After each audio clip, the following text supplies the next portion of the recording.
April 17th, 1945. 3 words. That's all it took to shatter everything Marlene Vogt believed about the enemy. She had been chained for 5 days.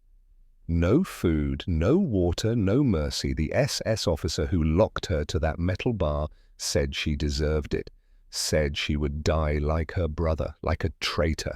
For 5 days she waited for death, or worse. The Americans. She had been told what they did to prisoners. Every German had heard the warnings, the radio broadcasts, the posters, the whispered stories that spread through hospitals and barracks and bombed out cities. So when Sergeant Emmett Harlow pulled open that rusted door on April the 17th, 1945, Marlene Vogt expected a monster. Instead, he set down his rifle, crouched to her level, looked into her eyes, and asked one simple question. That question broke her, not with pain, not with fear, but with something she never expected from the enemy. Kindness. What did he ask? Stay with me. What happens in the next 72 hours will destroy everything she thought she knew about the world. The rail yard had no name anymore. Whatever the Germans had called it, some bureaucratic designation stamped on freight manifests and switching schedules, was gone now, erased by the same artillery that had cratered the signal towers and twisted the switching tracks into abstract sculptures of bent iron. By April the 17th, 1945, it was just another wound in the landscape, another scar left behind as the Third Reich bled out across Bavaria. The morning fog hung low over the gravel beds. Frost still clung to the rail ties despite the weak spring sun trying to burn through the grey. The air smelled of diesel and wet ash. Something else underneath. Something organic that nobody wanted to identify. Sergeant Emmett Harlow's patrol reached the yard at 0640 hours. 12 men. Tired. Cold. Their boots crunched on frozen gravel as they spread out along the rail line. They had been walking since before dawn, following the tracks eastward from Munich. Part of the massive cleanup operation that trailed behind General Patton's Third Army like a broom sweeping up the debris of conquest. The fighting had moved on. What remained was the sorting, cataloguing what the retreating Wehrmacht had abandoned in their haste to escape the closing American pincers. Standard procedure. Check every building, every boxcar, every cellar. Look for hidden weapons, intelligence documents, stragglers who hadn't gotten the message that the war was over for them. Harlow was 28 years old, born in rural Alabama, son of a cotton farmer who lost everything in the Depression and rebuilt it with his bare hands. His mother had been a school teacher before she married. She taught him to read from the Bible and from Shakespeare. She taught him that a man's character is revealed not in how he treats his equals, but in how he treats those who can do nothing for him. He had been fighting for 3 years. Normandy, the Bulge, the Rhine crossing, he had lost 7 men from his original squad. Watched them die in frozen foxholes and bombed-out villages. Watched the war turn boys into old men and old men into corpses. But he had not let it turn him into something he didn't recognize. Not yet. Spread out, Harlow ordered, his Alabama drawl soft but carrying across the frozen yard. 2 men per car, check everything. Anything unusual you call out. The statistics of collapse surrounded them. In the final months of the war, the German rail network had moved over 400,000 troops and countless tons of material in desperate, futile attempts to reinforce crumbling fronts. According to Wehrmacht logistics records later captured by Allied intelligence, the German railway system was processing 18,000 supply cars per day as late as February 1945. Now those same rails carried nothing. Locomotives sat cold and dead on sidings, their boilers empty, their fireboxes full of ash. Freight cars stood abandoned in long rows, their contents spilling onto the frozen ground. crates of machine parts, medical supplies, boxes of paperwork that would never reach their destinations. Private Roy Jennings was the first to notice something wrong. He was 20 years old, from a small town in Ohio. Still uncomfortable in a helmet that seemed borrowed from an older brother, he had joined the war late, drafted in '44, shipped over in January. He had seen combat exactly twice. Both times, he had been so scared he couldn't remember anything except the sound of his own breathing inside his helmet. "Sergeant!" Jennings called out, his voice cracking slightly. "Car 7, something's different." Harlow walked over. His rifle hung easy at his side. His eyes moved constantly, scanning the yard, the tree line, the ruined signal tower. 3 years of combat had taught him that death could come from anywhere. From a sniper in a church steeple. From a mine buried under a doormat. From a child with a grenade hidden in a breadbasket. But this rail yard felt empty. Not the empty of abandonment, the empty of aftermath. Car 7 was a standard Wehrmacht cattle car. Wooden walls, metal roof, sliding door on heavy iron runners. It looked like 100 other cars they had checked in the past month. Except for one detail. The door was chained shut. From the outside, heavy links wrapped around the exterior handles, secured with a padlock that gleamed dully in the grey morning light. Wehrmacht equipment. Standard issue, but there was no reason for it, no tactical reason, no logistical reason. You chain a door to keep something in, or to keep someone out. Corporal Thomas Caldwell joined them. He was 24, from a small town outside Austin, Texas. His father ran a blacksmith shop that had converted to auto repair when the horses gave way to tractors. Caldwell had grown up with metal, knew how to work it, how to cut it, how to make it do what he wanted. He carried bolt cutters in his pack. "Why would they chain a cargo car?" From the outside, Harlow murmured. More to himself than anyone else. Caldwell shrugged. "Keep something in, maybe, or keep us out." Harlow stood there for a long moment, studying the sealed door, the chain, the padlock. In 3 years of war, he had learned to read situations the way his father had taught him to read weather back in Alabama. The way clouds gathered before a storm. The way stillness in the air meant something was coming. This felt wrong. The Wehrmacht abandoned equipment all the time now. They left tanks with empty fuel tanks, artillery pieces with no shells, entire motor pools with the keys still in the ignitions, but they didn't lock things up and throw away the key, not unless they were hiding something or leaving something to die. "Cut it," Harlow said quietly. Caldwell pulled the bolt cutters from his pack. The handles were worn smooth from use, the blades still sharp. He positioned them around the chain, found the weakest link, and squeezed. The metal snapped with a crack that echoed across the empty yard, sharp as a rifle shot. Birds scattered from a nearby roofline. Their wings beat against the silence.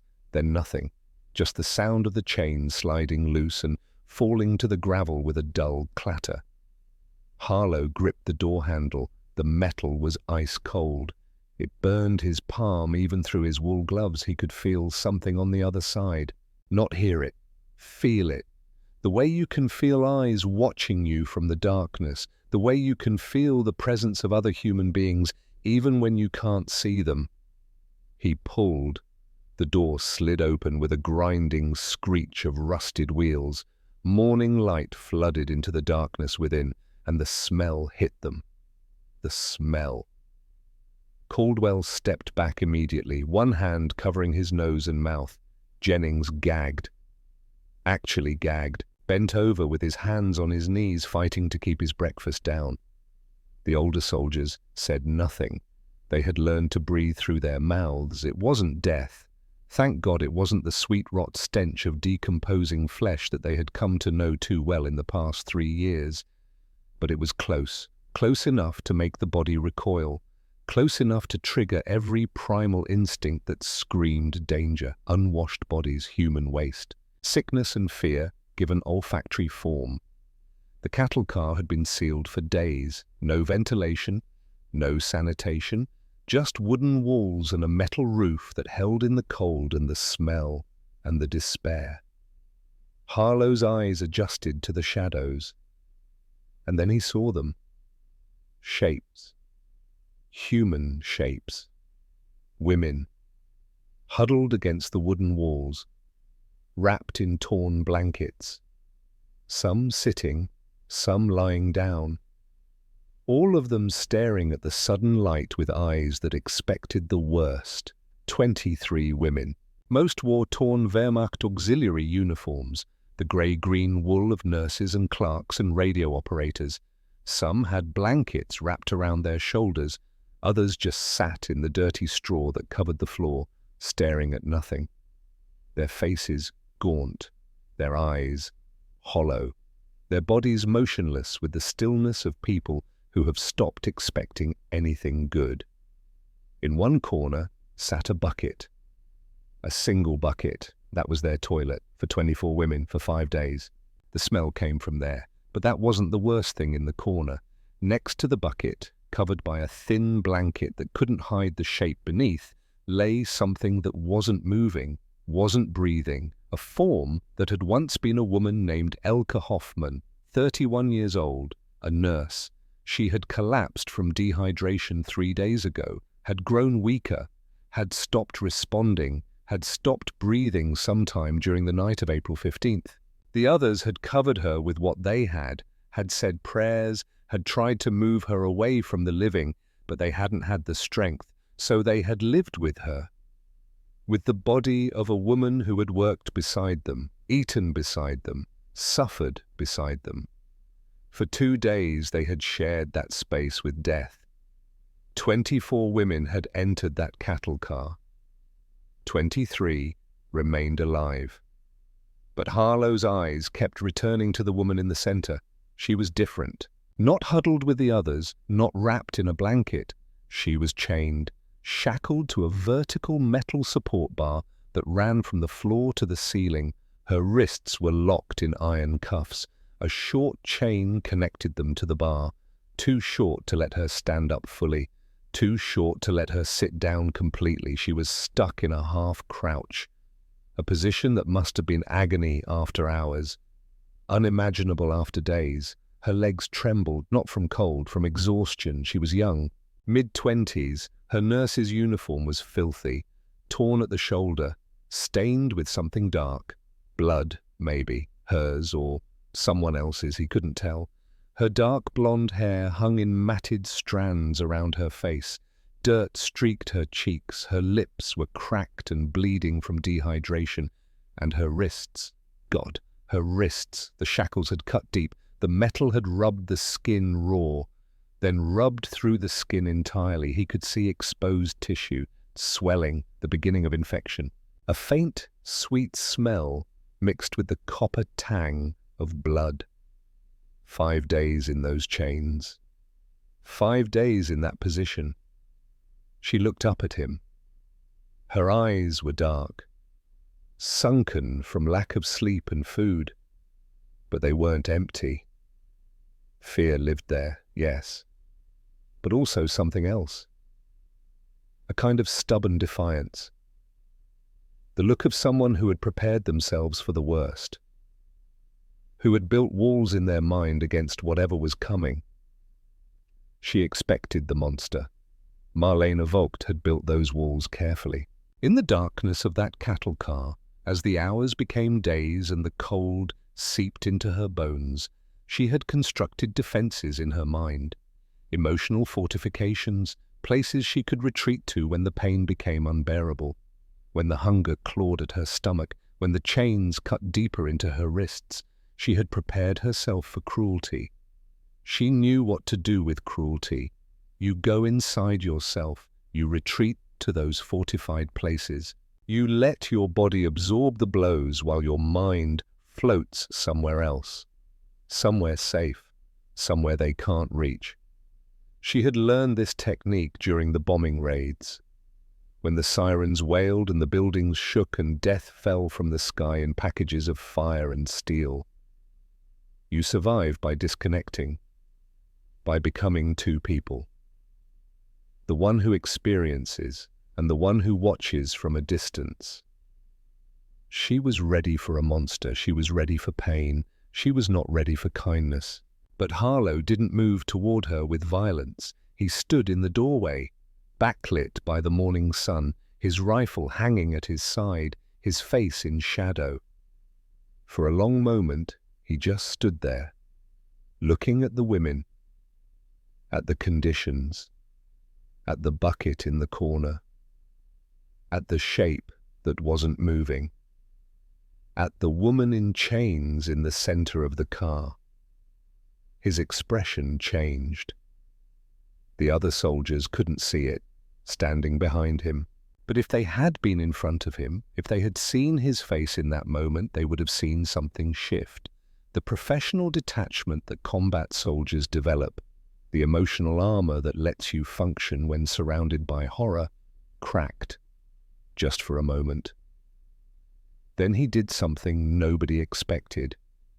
He reached up, slowly, deliberately. He lifted the strap of his M1 Garand from his shoulder, held the rifle in both hands for a moment, then bent down and set it on the wooden floor of the cattle car. "Sergeant!" Private Jennings' voice was sharp with alarm. "What are you doing? It could be a trap. There could be what, Private?" Harlow's voice was quiet, calm. "Look at them. These women haven't eaten in days. They're not a threat. They're victims. But the protocols... I know the protocols." He stepped inside the car. The women reacted. Some flinched. Some covered their faces with their arms as if expecting to be struck. Others just stared. Too tired, too hungry, too broken to care what happened next. The woman in chains, Marlene, watched him approach. Her jaw was tight. Her eyes tracked his every movement. She was calculating, trying to predict what he would do, trying to prepare herself for pain, for violence, for the monster she had been promised. Harlow stopped a few feet away from her. He crouched down, slowly, carefully, the way you approach a wounded animal that might bolt, that might bite. He brought himself to her eye level, close enough to see the dirt on her face, the dried blood on her lips, the fear in her eyes, close enough for her to see his face. He was young, younger than she expected. His face was weathered from 3 years of war, tired, lined with stress and loss, and things he had seen that no one should have to see. But his eyes were gentle, not the eyes of a monster, the eyes of a man. "When did you last eat?" The words hung in the cold air. 3 words. Simple words, words that cut through every defense Marlene had built. Not who are you, not why are you chained, not where are your commanders, just concern, basic human concern for a suffering person. "When did you last eat?" The question bypassed all her fortifications. It went straight to the part of her that was not a prisoner, not a German, not an enemy, just a woman. A hungry, thirsty, exhausted woman who had been suffering for 5 days. Her lips trembled. She opened her mouth to speak. No words came. She tried again. Tried to form an answer. Tried to tell him that she hadn't eaten since April 12th. That the last thing she had consumed was a cup of thin soup and a piece of black bread that tasted like sawdust.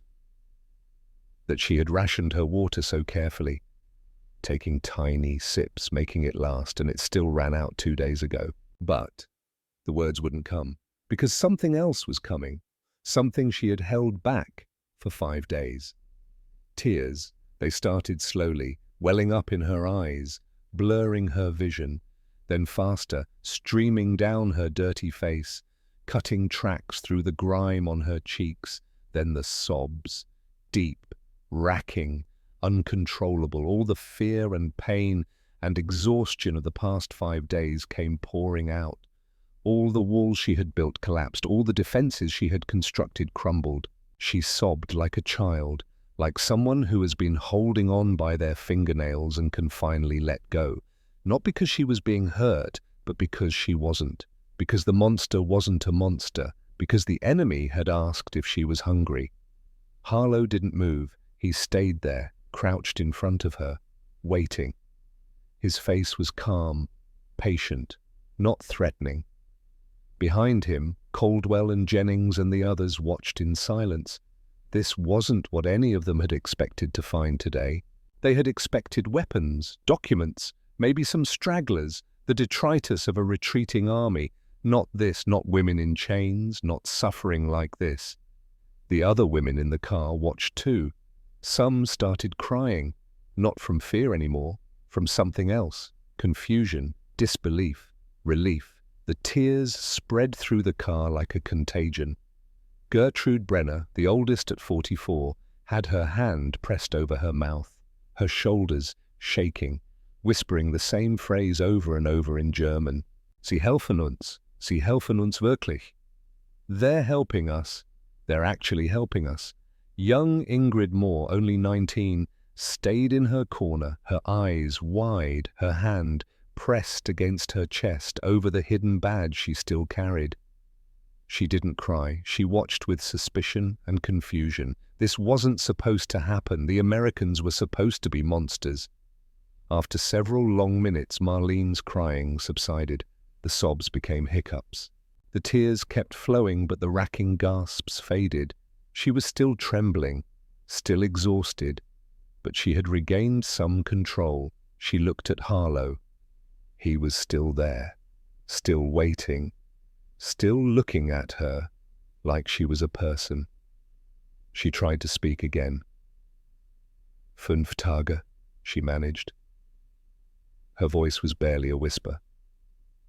Hoarse from dehydration, from crying, from 5 days of barely speaking. 5 days. Harlow nodded slowly. His expression didn't change, but something passed through his eyes. A flash of anger, not at her, at whoever had done this, at the chain, at the shackles, at the bucket in the corner, and the body that still hadn't moved. He reached for his belt. Marlene flinched. Automatically, instinctively, her body reacting before her mind could catch up. She closed her eyes, braced herself. Here it comes. Here comes the pain. Here comes the truth behind the kindness. But when she opened her eyes, he was holding something, a canteen. Standard US Army issue, aluminum, dented from use, the cap attached by a small chain. He unscrewed it slowly. Let her see what he was doing. Let her understand. Water, he said. He gestured to his mouth, to the canteen. Drink. She stared at it. The canteen, silver aluminum catching the weak morning light. Water sloshing inside. She could hear it. That sound. The most beautiful sound in the world when you haven't had water in 2 days. Her hand shook as she reached for it. The chain rattled. The shackles bit into her wounded wrists. She gasped at the pain but kept reaching. Her fingers touched the canteen. The metal was warm. Body temperature. It had been against his body, against his warmth. She brought it to her lips. The water touched her cracked lips. Cold, clean, pure. She drank. Slowly at first. Her body knew better than to drink too fast after 2 days without water. Small sips, letting her mouth absorb the moisture, letting her throat remember how to swallow. Then faster. Each swallow felt like life returning, like blood flowing back into a limb that had fallen asleep, like warmth spreading through frozen flesh. She lowered the canteen after several swallows, looked at Harlow. Something was different in her eyes now. The fear was still there.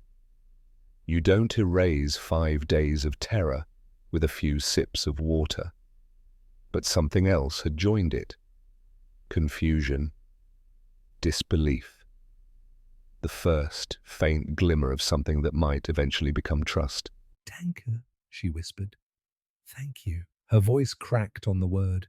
It was the first German word she had spoken to him, the first attempt at communication, and it was gratitude, despite everything, despite the chains and the suffering and the 5 days of hell. Gratitude. Harlow nodded once. Then he stood up slowly, turned to his men. "Caldwell, get the bolt cutters." The cutting took 15 minutes. Corporal Thomas Caldwell had cut through a lot of metal in the past 3 years. Tank treads, gate locks, barbed wire, the iron bars on prison windows, but he had never cut through anything while trying so hard not to cause additional pain. The shackles had been on for 5 days.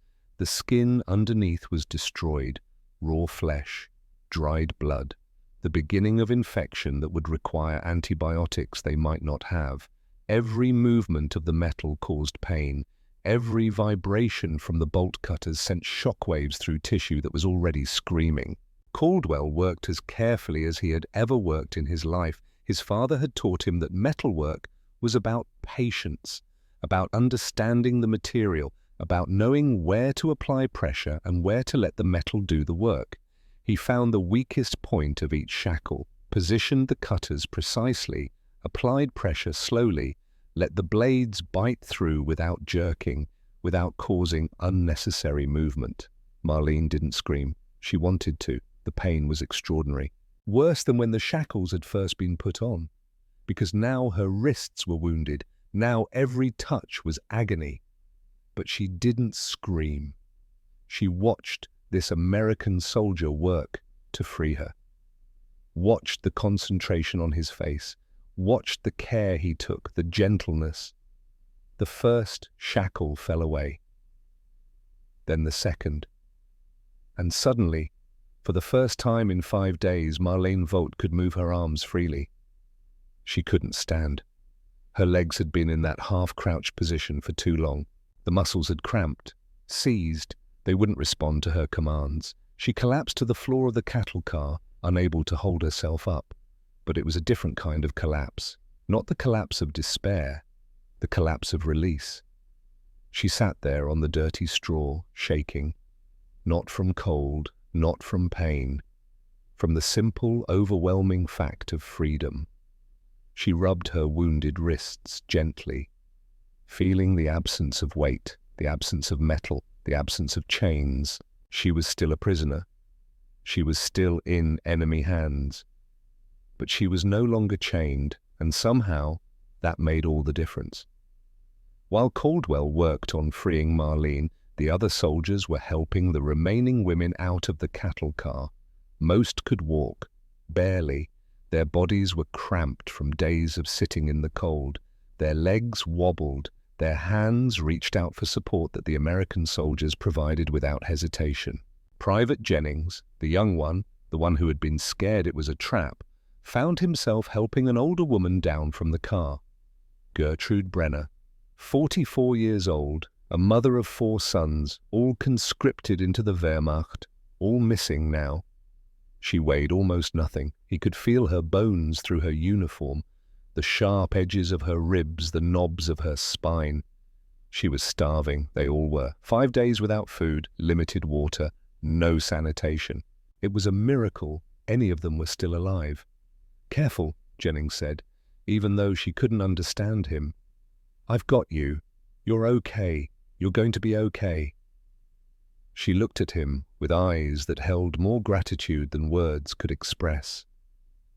"Danke," she whispered. "Danke. Danke." Ingrid Moore was harder. The youngest of them at 19, she wouldn't let the soldiers touch her. She flinched away from every outstretched hand, pressed herself against the wall of the cattle car. Her eyes were wild, terrified. Her hand kept moving to her chest, pressing against something hidden beneath her uniform. "Leave her," one of the soldiers said. "She'll come out when she's ready." But Harlow shook his head. "Miss," he said, keeping his voice soft, non-threatening. "We're not going to hurt you. We're here to help. Please, let us help you." He didn't move toward her, didn't try to grab her, just held out his hand, palm up, waiting. It took 5 minutes. 5 minutes of standing there, hand extended, not moving, not threatening, just waiting. Finally, Ingrid's fear gave way to exhaustion. She reached out, took his hand, let him help her down from the car. She was shaking so badly she could barely walk. 2 medics carefully removed Elke Hoffman's body. They wrapped her in a clean blanket, treated her with dignity, made notes for the graves registration unit that would eventually give her a proper burial. 24 women had entered that cattle car. 1 would never leave. Captain Vivian Ashford arrived 40 minutes after Harlow's radio call reached command. She drove in herself. A Jeep with a red cross painted on the hood. Standard medical equipment in the back. Bandages, antiseptic, morphine for severe cases. She was 36 years old. From Richmond, Virginia. The daughter of a physician who had taught her that medicine was not about curing diseases, it was about treating people. She had been treating people for 2 years. Field hospitals in France, casualty clearing stations in Belgium, aid posts in Germany. She had seen wounds that would haunt her dreams forever. Had held the hands of dying boys and told them they were going to be okay. Had made decisions about who would receive the limited supplies and who would be left to die. But this was different. This wasn't combat wounds, this was deliberate cruelty. She stepped out of the Jeep and surveyed the scene. The cattle car, with its door hanging open. The women sitting on blankets that soldiers had laid out on the frozen ground. The soldiers moving among them, offering water and rations. The body being carefully removed by 2 medics. And Marlene Vogt, sitting apart from the others, still in shock. Her wrists were bleeding freely now that the shackles were off. The pressure of the metal had actually been keeping some of the wounds closed. Without that pressure, they were seeping. Ashford walked over, crouched down the same way Harlow had. "I'm Captain Ashford," she said slowly, clearly. "I'm a doctor. I'm going to look at your wrists now. I'm going to clean them and bandage them. It's going to hurt, but you need treatment. Do you understand?" Marlene didn't understand most of the words, but she understood the tone, and she understood the medical kit that Ashford was opening. She nodded once, held out her wrists. The examination was thorough. Ashford noted everything. Height, 5 feet 5 inches. Weight, estimated 98 pounds based on visual assessment. Body mass index, approximately 16.3. Normal range was 18.5 to 24.9. This woman was severely malnourished. The wrist wounds were serious. The shackles had cut through the epidermis and into the dermis. In some places she could see the white gleam of tendon. Infection had already begun, the telltale redness spreading from the wound edges, the slight sweet smell of bacteria colonizing damaged tissue. "These need to be cleaned and dressed daily," Ashford said, more to herself than to Marlene. "Antibiotics if we have them, tetanus if we can find it, and food, controlled feeding. Can't give her too much too fast or we'll kill her with kindness." She had seen it before. Refeeding syndrome.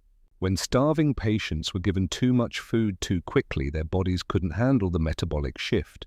Electrolyte imbalances, heart failure, death. The US Army Medical Corps had issued specific guidelines. Week 1, 1,200 calories per day. Week 2, 1,500 calories plus vitamin B complex.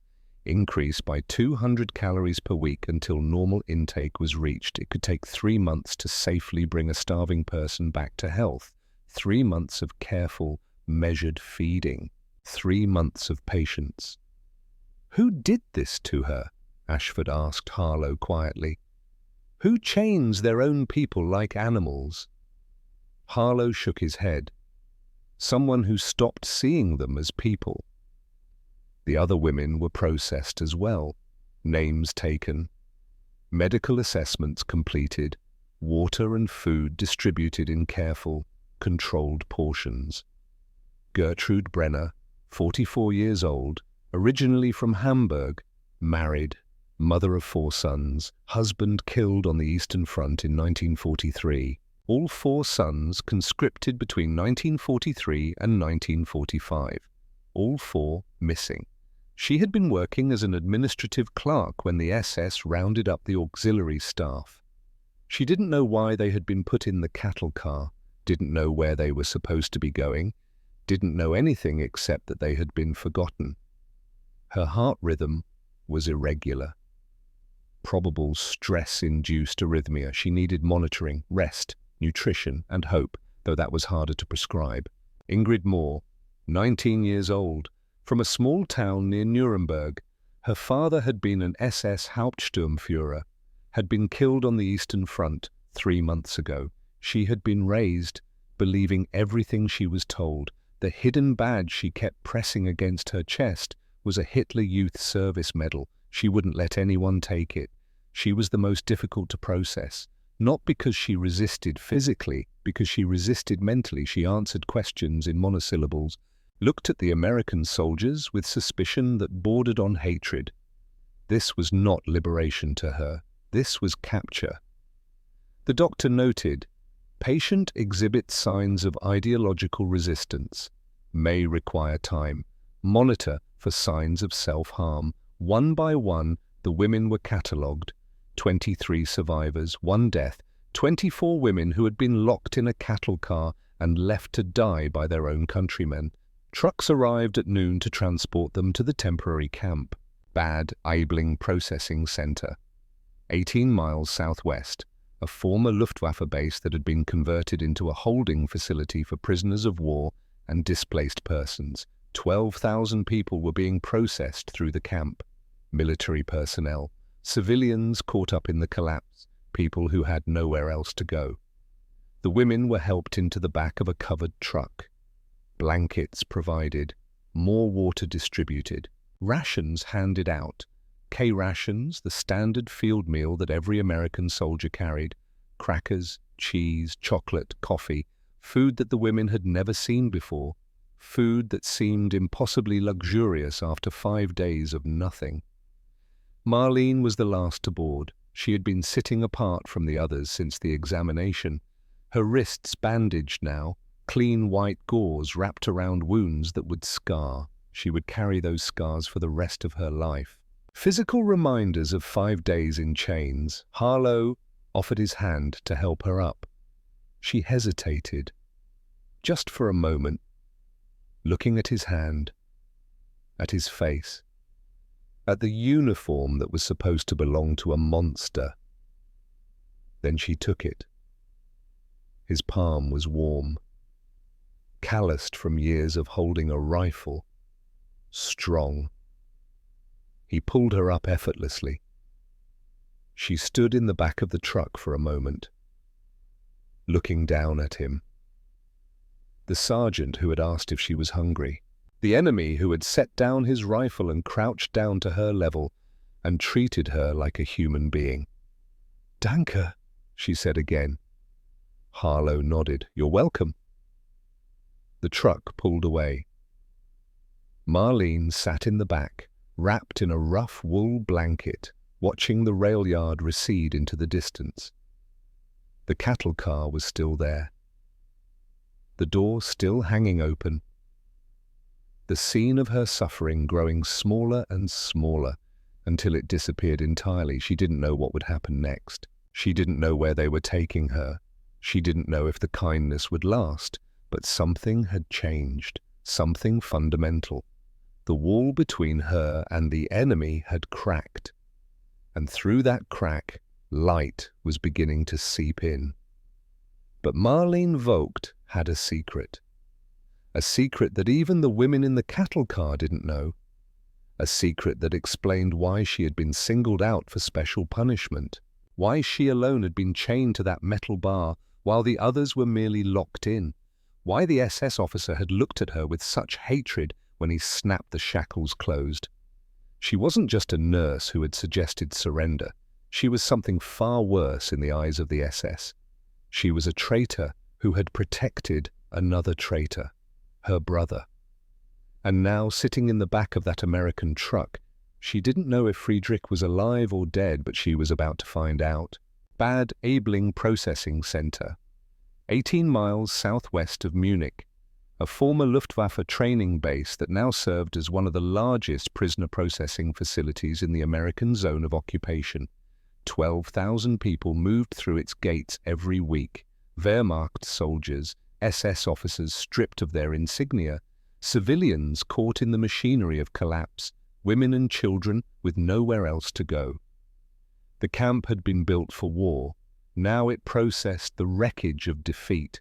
Marlene Vogt arrived on the evening of April the 17th, 1945. The same day, she had been freed from the cattle car. The same day, an American sergeant had asked if she was hungry. The same day, everything she believed about the enemy began to crack. The truck passed through gates topped with barbed wire, guard towers at each corner, American soldiers with rifles watching from elevated positions. It looked like a prison. It felt like a prison, but it was nothing like what she expected. The barracks were real buildings, not tents, not cattle cars, not holes in the ground, actual structures with walls and roofs and floors. The one assigned to the women from the transport had rows of metal frame beds. Real mattresses, not straw pallets, not wooden boards. Mattresses with springs that creaked when you sat down. Blankets that were rough but clean. Pillows that smelled of soap. Marlene stood in the doorway for a long moment, just looking. A bed, an actual bed. She hadn't slept in a bed since... when? She couldn't remember. The field hospitals had cots. The transport trains had wooden benches. The cattle car had straw and cold and darkness. But this was a bed. She walked to the one nearest the window, sat down on the edge. The mattress gave under her weight. The springs protested softly. She ran her hand across the blanket. Wool. Rough. But clean. Clean. When was the last time anything had been clean? She lay back, stared at the ceiling.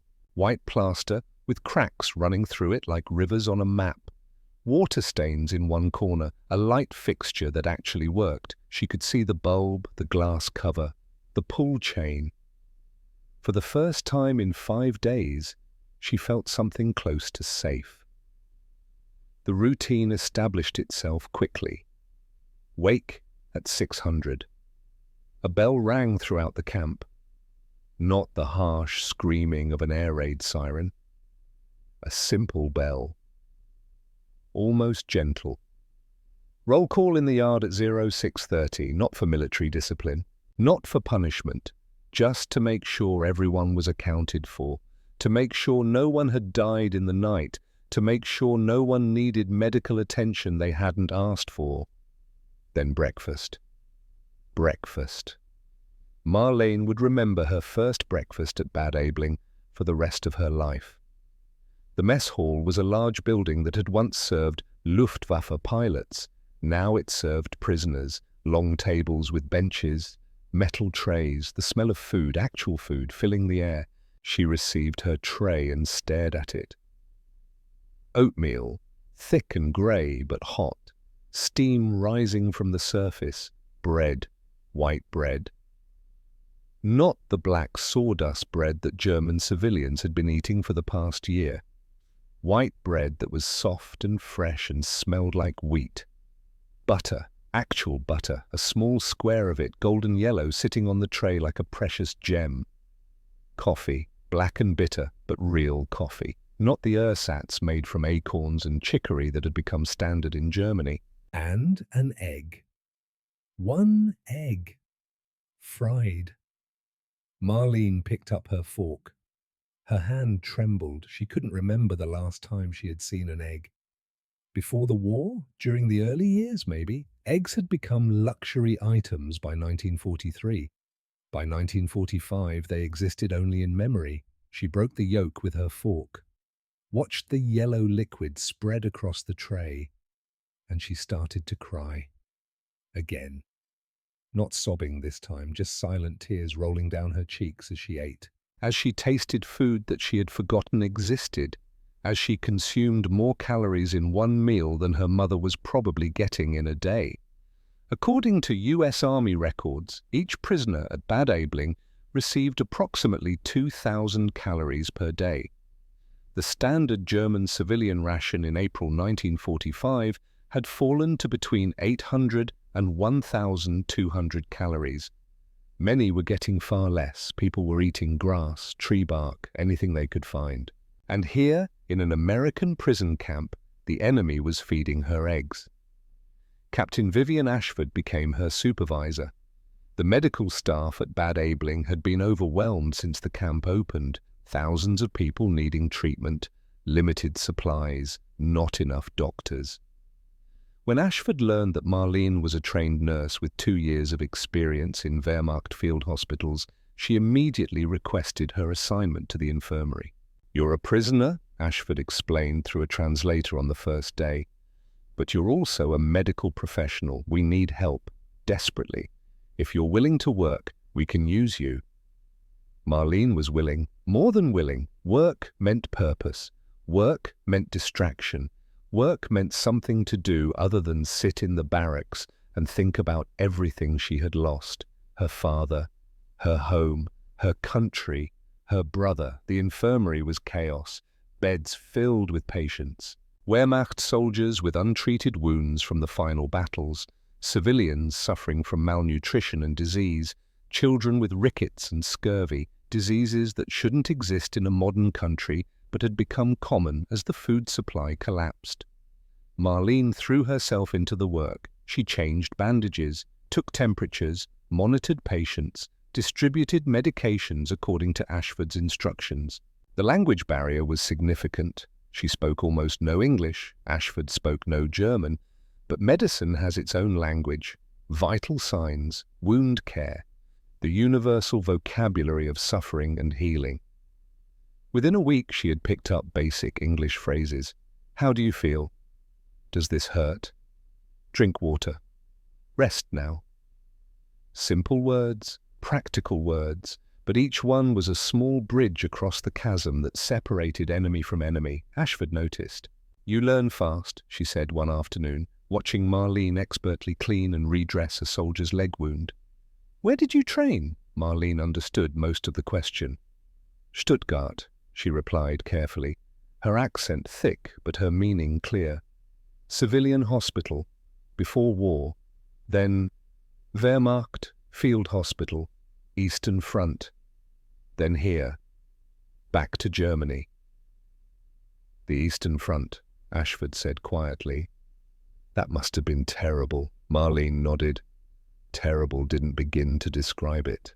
The frozen steppes of Russia, the endless convoys of wounded coming back from Stalingrad, the young men who had been sent east as soldiers and came back as corpses, or worse, came back as fragments of the men they had been, missing limbs, missing eyes, missing the part of themselves that made them human. She had seen things at the field hospitals that would haunt her forever. But she had also done something there, something that had led to the chains. The secret came out in pieces. First, to Gertrude Brenner. The oldest woman from the cattle car had become something like a mother figure to the group. At 44, she had seen enough of life to understand that survival required connection. That isolation led to despair. That the only way through darkness was together. She found Marlene sitting alone behind the infirmary one evening. The sun was setting.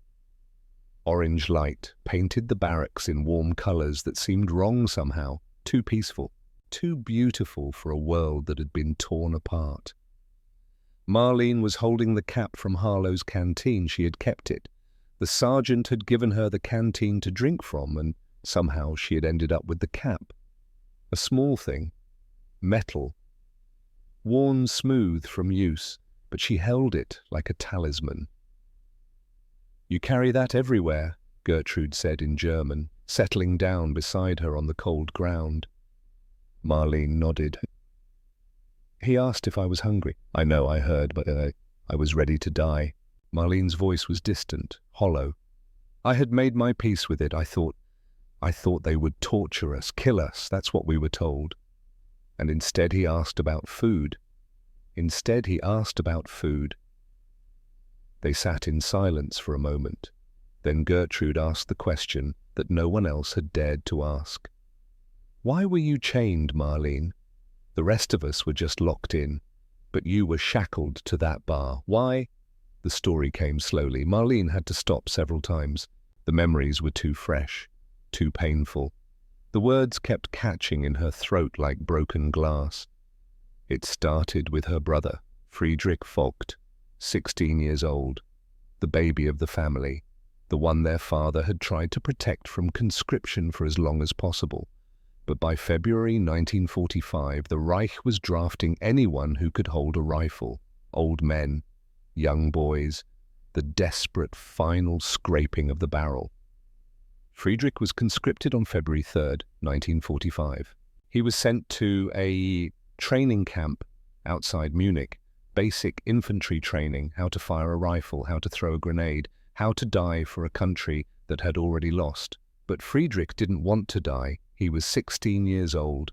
He wanted to live. He wanted to go home. He wanted to see his mother and his sister and the bakery where his father made bread that smelled like heaven. So he ran.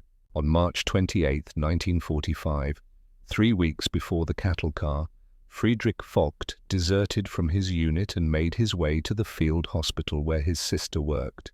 He arrived at night, exhausted, terrified, wearing a uniform that now marked him for death. Desertion was punishable by execution. The SS had teams that did nothing but hunt down deserters. They would find them, give them a summary trial that lasted approximately 30 seconds, and hang them from the nearest tree or lamppost. Pour encourager les autres, to encourage the others. Friedrich knew this. Marlene knew this. She hid him anyway. There was a supply cellar beneath the hospital, Marlene told Gertrude. The sun had set completely now. They sat in darkness, broken only by the distant lights of the guard towers. The air was cold, but neither woman moved to go inside. Nobody used it anymore. The supplies were gone. Everything had been moved closer to the front, or stolen or destroyed. But the cellar was still there, hidden beneath a trap door in the storage room. You hid him there. For 3 days I brought him food, water, blankets. I told him to stay quiet, to wait. The Americans were coming. Everyone knew it. We just had to survive a few more weeks and the war would be over. Her voice cracked. But someone saw me. One of the other nurses, a woman named Liesel, who had always been a little too devoted to the cause, a little too eager to prove her loyalty. She had noticed Marlene sneaking extra rations, had followed her to the storage room, had heard voices coming from beneath the floor. She reported me to the SS. They came at dawn. April 8, 1945, a squad of SS soldiers led by an officer named Vogel, Hauptmann Vogel, a true believer who saw the war as already lost but refused to let that stop him from punishing anyone who hastened the defeat. They found Friedrich in the cellar. He tried to run. Listen, Marlene's voice was barely a whisper now. When they opened the trapdoor and saw him, he tried to run. There was a small window at the back of the cellar, just big enough for a thin boy to squeeze through. He made it outside, started running toward the trees. She stopped. Couldn't continue. Gertrude put a hand on her arm. They shot him? I heard the gunfire, 3 shots, then silence. They told me he was dead. They told me I would die the same way. But first, they wanted me to suffer. The chains, the cattle car. 5 days of agony for the crime of protecting her brother. But here's the thing, Marlene said, her voice suddenly urgent. Here's the thing I keep thinking about. They told me he was dead, but I never saw a body. They never showed me proof. And I keep thinking, what if they lied? What if he made it to the trees? What if he's still alive somewhere? Gertrude was quiet for a long moment. You think he might have survived? I don't know. I don't know anything anymore, but I can't stop hoping. I can't stop wondering, what if my brother is still out there? What if he's hurt? What if he's looking for me? The canteen cap gleamed in the dim light. Marlene turned it over and over in her fingers. The Americans, they have lists, they have records, they're finding people, connecting families. If Friedrich is alive, if he survived somehow, maybe they can find him. And it was a desperate hope, a fragile thread of possibility in a world of certainty. But it was all she had. But not everyone at Bad Aibling had accepted the new reality. Ingrid Moore still believed. The 19-year-old daughter of an SS officer had watched her world collapse, watched everything her father had taught her be proven wrong, and she still couldn't let go. The alternative was too terrible. If the Americans were good, if the Reich had been evil, then what did that make her father? What did that make the cause he had died for? What did that make her? She couldn't accept it, so she rejected it. While Marlene's belief had cracked in the cattle car, Ingrid's walls were thicker, built stronger, reinforced by grief for a father she had idolized. In the first weeks at Bad Aibling, she had quietly gathered a small group of women who felt the same way, 5 of them in total. Women who had been deeply committed to the cause, women who had lost husbands and fathers and brothers fighting for the Reich, women who couldn't bear to believe that all those deaths had been meaningless. They met at night.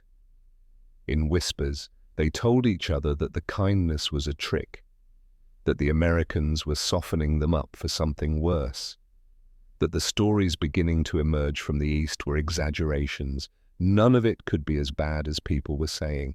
It had to be exaggerated, because if it wasn't, then everything they had believed was monstrous. The attack happened on April the 30th.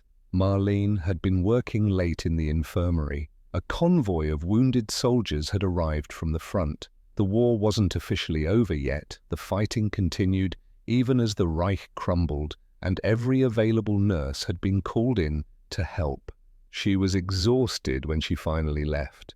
After midnight, the camp was quiet. Most prisoners were asleep.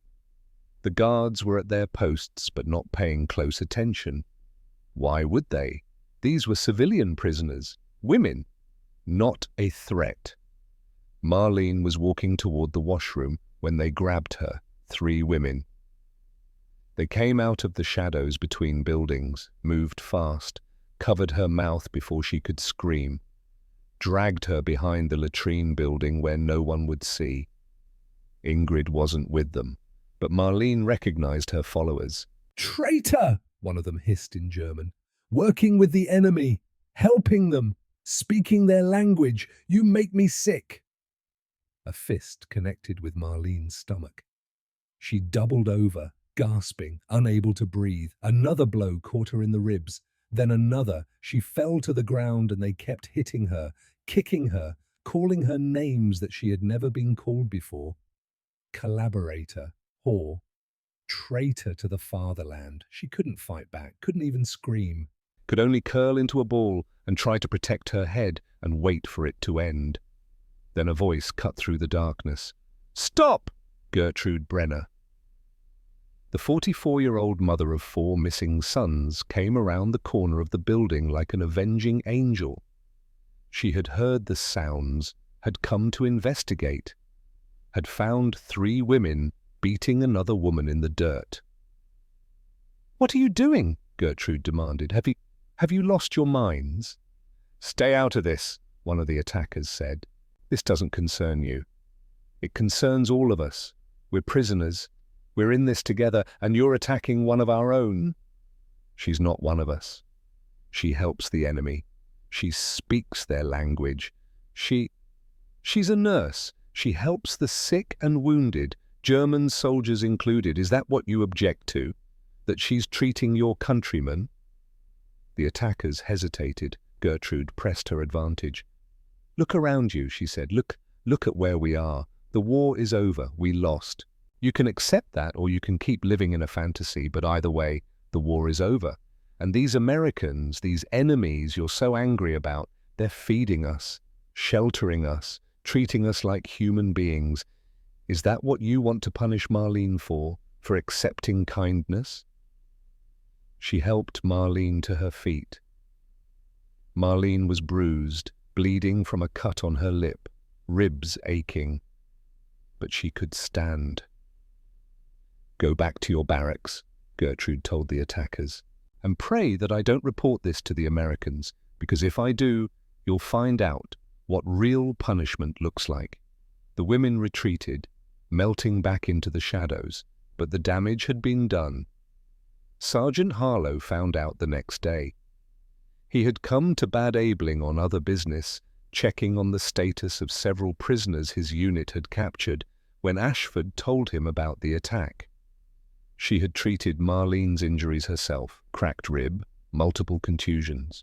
Nothing life-threatening but painful, nonetheless. Who did this? Harlow asked. Other prisoners. German women who haven't accepted that the war is over. I want them identified, disciplined. Ashford shook her head. Marlene asked me not to. She says they're victims too, just victims who haven't realized it yet. Harlow was quiet for a moment, processing that. A woman who had been chained in a cattle car, beaten by her own countrymen, was asking for mercy for her attackers, because she understood something that most people never learned. That hatred was a chain too, that revenge was a prison, that the only way out of darkness was forgiveness. Can I see her? He asked. She's in the infirmary, resting. Marlene was sitting up in bed when he arrived. Her face was bruised, purple and yellow marks that would take weeks to fade. Her lip was swollen, her left eye partially closed. But she managed a small smile when she saw him. Sergeant, she said. Her English had improved dramatically in the past weeks. You come back. I heard what happened. I'm sorry. Not your fault. No, but still. He sat down in the chair beside her bed. They told me you don't want the women punished. Marlene shrugged, winced at the pain. They are scared, confused. Everything they believe is broken, like glass. They don't know what is real anymore. Punishing them doesn't fix that, only makes them more scared, more angry. You're very forgiving. No, not forgiving, just understanding. I was them once. I believed everything too. It takes time to see truth. They will see it, eventually. Harlow studied her. I have news about your brother, he said. Marlene's expression changed instantly. Every other concern vanished. Friedrich? We're checking the records, the lists from the various camps and hospitals. If he's alive, if he's in American custody anywhere, we'll find him. Thank you, her voice cracked. Thank you. Don't thank me yet. We haven't found anything, but we're looking. It was more than she had dared to hope for. An enemy helping her find her brother. The world had truly turned upside down. 3 weeks after arriving at Bad Aibling, the letter came. Mail distribution happened every afternoon at 1400. The Red Cross had established a system for reconnecting families separated by the war. Letters came in from all over Germany, from other camps, from liberated territories, from the chaos of collapse. When Marlene's name was called, her heart stopped. She walked forward on legs that felt like they belonged to someone else. Took the envelope with hands that trembled so badly she could barely hold it. The handwriting on the front was familiar, shaky but familiar. Her mother's handwriting. She walked back to the barracks, sat down on her bed, stared at the envelope for a long moment. Part of her didn't want to open it. Part of her didn't. As long as it remained sealed, she could believe anything. Her mother was fine. Her home was intact. Friedrich had come back, but she had to know. She opened it. The letter was written on a scrap of paper, not proper stationery, just a torn piece of something, maybe a page from a book, maybe a section of newspaper with the blank margin used for writing. Paper had become precious. Nothing was wasted. My dearest Marlene, I pray this letter reaches you. I pray you are alive. We received word that you were taken by the SS, but nothing more. I have been writing to every agency I can find, begging for information. This morning, the Red Cross told me you are alive, in an American camp near Munich. My heart nearly burst with joy. But I must tell you things that will cause you pain. Your father is dead. The bombing raid on March 15th. You remember how he refused to go to the shelter, said the bakery needed him, said he had survived 4 years of war and wasn't going to hide in a hole like a rat? A bomb hit the shop directly. He never suffered. That is what they told me. He never suffered. The bakery is gone. 40 years of our family's work, just rubble now. I am living in a basement with 8 other families. We share what little we have. The French have occupied our zone. They are not cruel, but they have nothing to give us. The ration is 600 calories per day, sometimes less. We eat what we can find. And now I must tell you about Friedrich. Marlene's hands were shaking so badly she could barely read. Her father. Dead. The bakery. Gone. Everything she had known. Destroyed. But the letter continued. There are rumors about Friedrich. I did not want to write this because I do not want to give you false hope, but I cannot keep it from you. A woman came to see me last week. She had been at Dachau, the concentration camp. She was liberated by the Americans on April 29th. She said she saw the prisoner lists.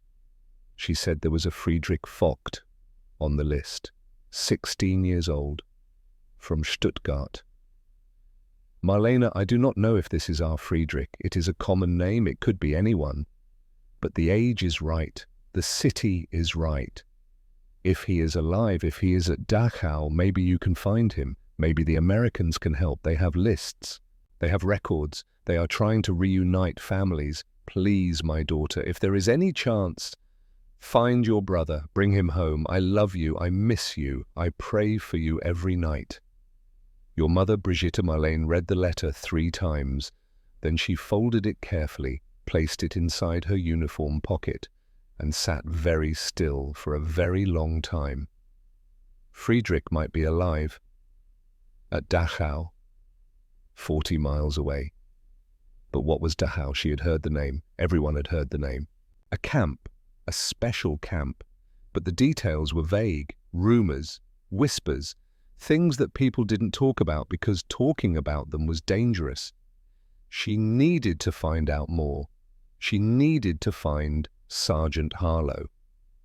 That night, Marlene didn't eat. She sat in the mess hall with her tray in front of her, the same tray that had seemed like a miracle 3 weeks ago, and she couldn't take a single bite. Her brother might be alive, 40 miles away, and she couldn't get to him. She was still a prisoner, still confined to Bad Aibling, still subject to the rules and regulations of the occupation. She couldn't simply walk out the gate and make her way to Dachau. She couldn't commandeer a vehicle. She couldn't do anything except wait and hope that someone would help her. The guilt was crushing. Here she was, eating 2,000 calories a day, sleeping in a real bed, working in a clean infirmary, while her brother, her 16-year-old brother who had been shot at and captured and imprisoned in a concentration camp, was fighting for his life.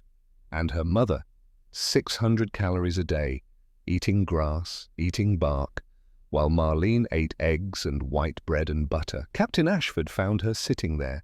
The mess hall was nearly empty. Dinner service had ended an hour ago. The kitchen staff had cleaned up and left. But Marlene was still sitting at her table, staring at her untouched food. "You heard about your brother," Ashford said. It wasn't a question. Marlene nodded. And you're feeling guilty? Another nod. Ashford sat down across from her. I understand, she said quietly. You're safe and fed, and he's suffering. Your mother is starving. Your country is in ruins, and here you are being treated well. It doesn't make sense. It feels wrong. Marlene looked up. Why? She asked. Why you help us? We are enemy. We fight you. We kill your soldiers. Why you give us food? Give us beds? Ashford was quiet for a moment. Because that's what the Geneva Convention requires. Prisoners must be treated humanely, fed, sheltered, given medical care. But honestly, it's more than that. It's about what kind of people we want to be. The opposite of kindness is cruelty, and we've seen where cruelty leads. She paused. Your mother is starving because Germany's infrastructure has collapsed, because the war your country started destroyed everything. We can't fix that overnight, but we can make sure the people in our custody are treated with dignity. That's the least we can do. Marlene thought about the cattle car, about the chains, about the bucket in the corner and the body of Elke Hoffman. That had been cruelty. That had been her own people.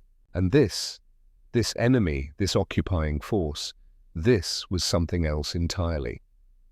May 15th, 1945.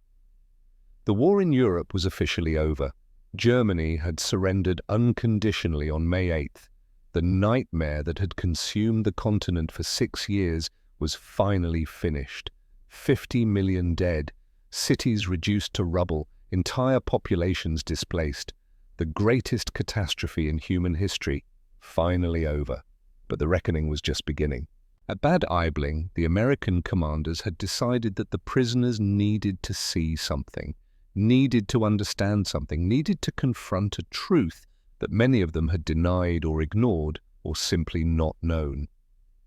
They gathered everyone in the main assembly hall, over 1,000 people, Wehrmacht soldiers, auxiliary personnel, civilian prisoners, all crowded into a space that had once been a Luftwaffe mess hall. A projector had been set up at one end. A white sheet hung on the wall as a makeshift screen. An American officer stood at the front. He spoke in German, clear, precise German that suggested he had been trained for this moment. What you are about to see is difficult to watch. Some of you may not want to see it, but we believe you need to understand what your government did, what was done in your name by people wearing the same uniform you wore, fighting for the same cause you fought for. A murmur ran through the crowd.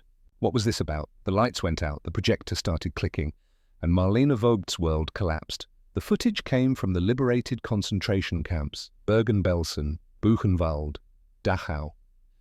Images that would haunt the world for generations, mountains of bodies stacked like firewood, thousands of them, tens of thousands, so many corpses that Allied soldiers had to use bulldozers to push them into mass graves because there were simply too many to bury by hand. Living skeletons, staring at cameras with hollow eyes, men and women so emaciated that their bones showed through their skin, ribs like ladders, skulls like masks, bodies that weighed 60 pounds but were somehow still alive, children who looked like old people, ancient faces on tiny bodies, eyes that had seen things no child should ever see, gas chambers disguised as showers, crematoriums with bones still inside, the ash of human beings piled in heaps, bags of human hair, harvested from the dead, waiting to be shipped to factories, boxes of gold teeth extracted from corpses,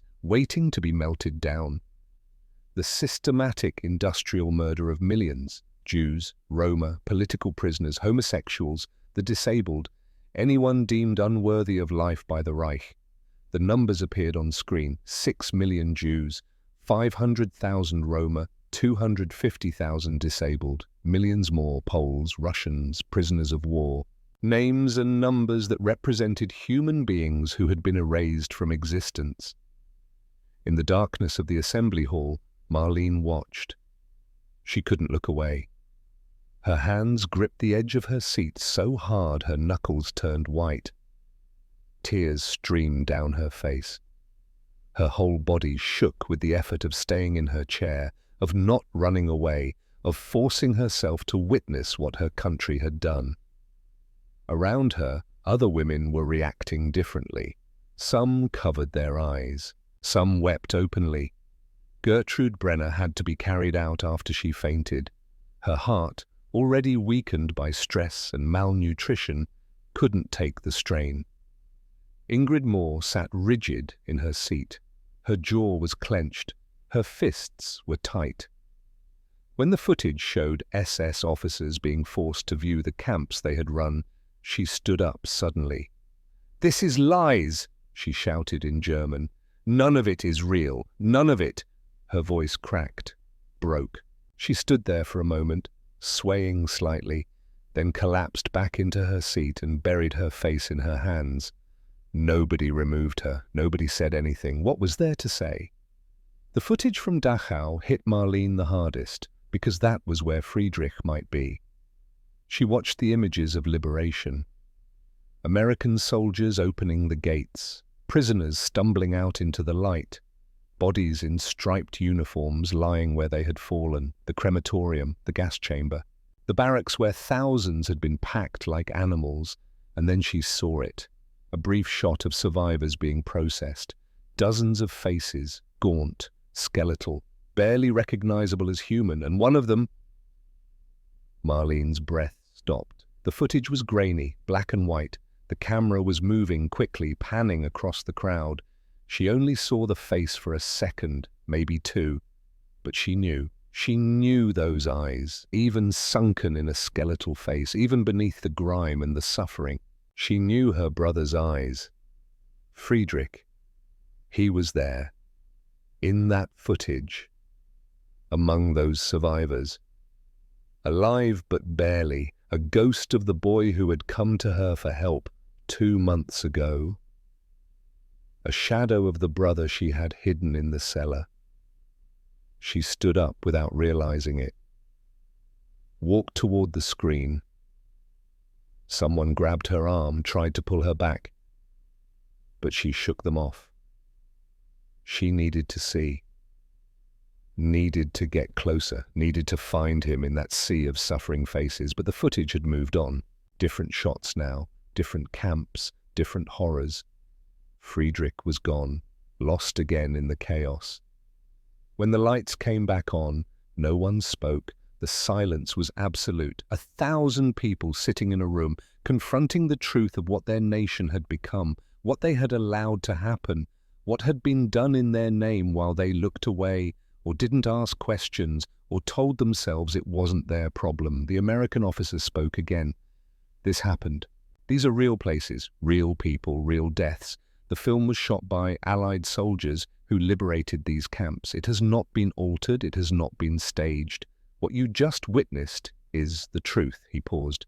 We don't show you this to punish you. We show you this because you need to know, because the world needs to know, because this can never be allowed to happen again. Someone in the crowd whispered in German. We didn't know, the officer heard. Maybe you didn't, he said through the translator. Many of you genuinely didn't know the details, but someone knew, a lot of people knew. The camps didn't build themselves, the trains didn't run themselves, and now you know too. You can never again say that you didn't know. That night, the barracks was silent. No one spoke. No one had the words. Marlene lay in her bed, staring at the ceiling, seeing the images burned into her mind, the bodies, the faces, the industrial machinery of death. And Friedrich, her baby brother, in that hell. For weeks, maybe months. How had he survived? What had he seen? What had been done to him? Around midnight, Marlene heard footsteps. Someone was moving through the barracks. She looked up. Ingrid Moore. The 19-year-old was walking between the rows of beds, moving slowly, uncertainly, like someone who had lost their bearings. She stopped at Marlene's bed. Can I sit? She asked quietly. Marlena moved over. Ingrid sat down on the edge of the mattress. For a long moment, neither woman spoke. Then Ingrid said, "My father. He was der SS, Hauptsturmführer. He was killed on the Eastern Front in January." Marlene nodded. "Did he know?" Ingrid asked. "Do you think he knew what they were doing in the camps? Do you think he was part of it?" The question hung in the darkness. Marlene didn't have an answer. Nobody had an answer. "I don't know," Marlene said honestly. "Maybe, maybe not. Does it matter?" "It matters to me. He was my father. He taught me everything I believe, everything I believe." She corrected herself. "And now I don't know what to believe. If he knew, if he was part of that, then who was he? Who raised me?" She started to cry.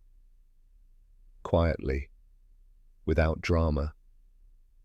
Just tears rolling down her face in the darkness. Marlene reached out, put her hand on Ingrid's arm. The girl who had organized her attackers, who had called her a traitor, who had clung to beliefs even as the world burned around her. Just a girl now. A 19-year-old whose world had shattered. "We were all lied to," Marlene said softly. "All of us. We were raised on lies, fed lies, told that lies were truth and truth was lies. It's not your fault that you believed. It's not your fault that your father believed. The people who created those lies, they're the ones responsible. But I helped them. I believed. I reported people who questioned. You were a child. You did what you were taught. Now you know better. That's what matters now. Not what you believed yesterday, what you believe today, what you choose to do tomorrow." Ingrid wiped her eyes, looked at Marlene in the darkness. "I'm sorry," she said, "for what they did to you, the attack.